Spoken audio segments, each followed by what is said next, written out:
2020 Friday continues. Once again, Barbara Walters.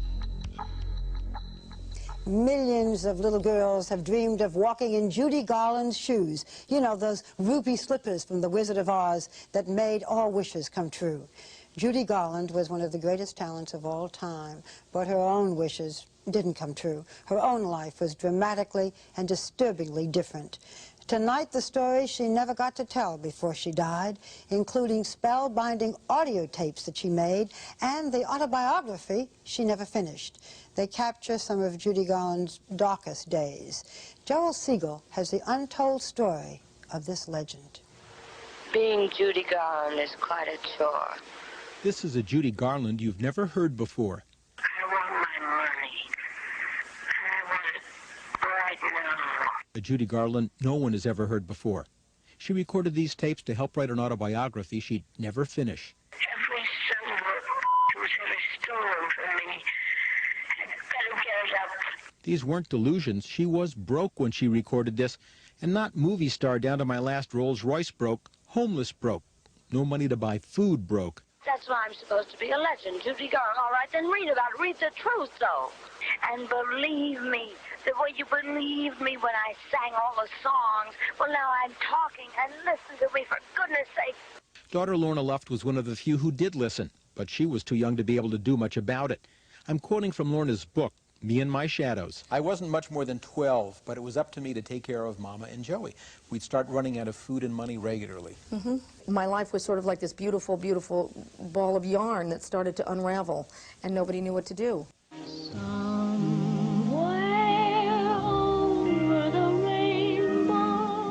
The Wizard of Oz made Judy Garland a legend. This is why she's still a star more than 30 years after her death. She died overdosed in a cheap London flat. She was 47 years old. What's unique about this telling of the Judy Garland legend is that much of it's told in her own voice, from the tapes she recorded. And researching his new Judy Garland biography, Get Happy, author Gerald Clark discovered this manuscript of a Judy Garland autobiography no one had seen before, buried in an archive at Columbia University. It was like opening King Tut's tomb, the excitement I felt. It's wonderful. It's in her own words, sometimes funny stories, sometimes tragic.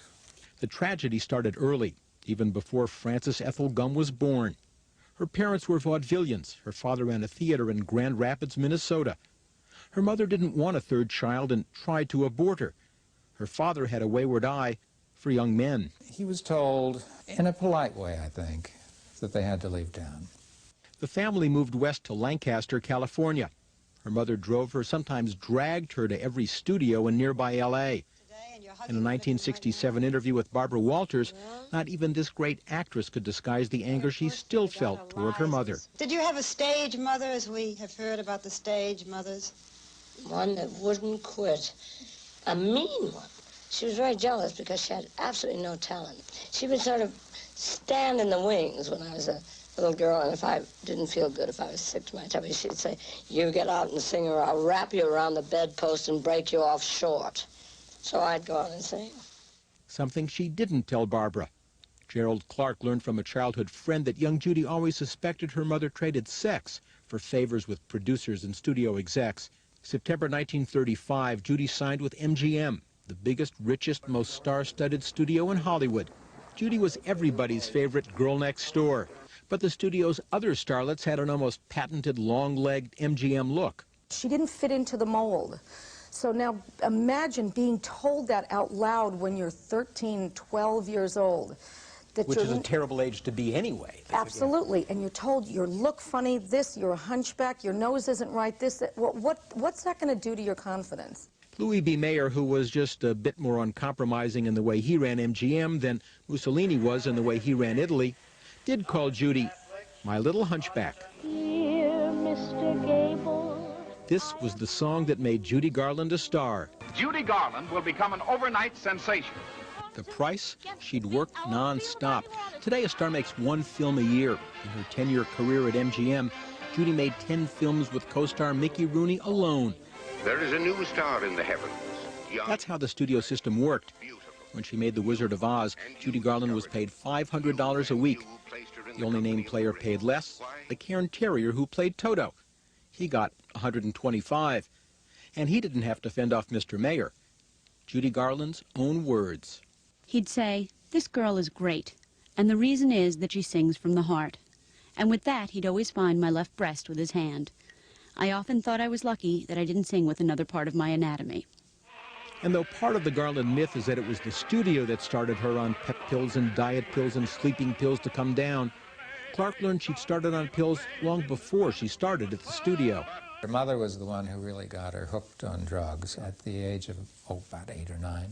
Amphetamines first to get her up, going. And then barbiturates when she was up and going, had to sleep at night to be on stage the next day. Her mother looked upon her, I'm sorry to say, really, as a meal ticket. What do you do when you love somebody so much they don't even know you're around? In her first films, Judy never got the guy.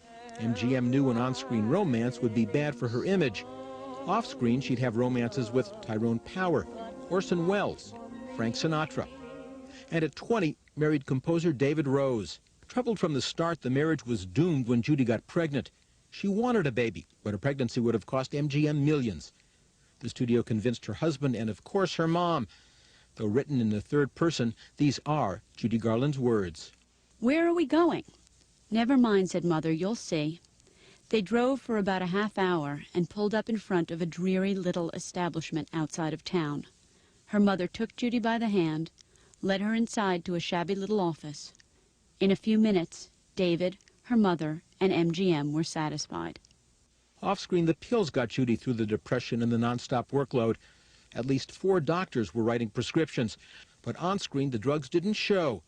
Yet. And Judy Garland became MGM's biggest star. Clang, clang, clang went the trolley. She fell in love with director Vincent Minnelli on the set of Meet Me in St. Louis.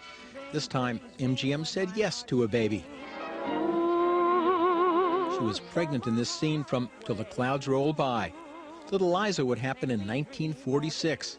But the studio demanded her back to work too soon. Her weight fluctuated wildly, and the almost constant drug abuse started to show, first off-screen, then on.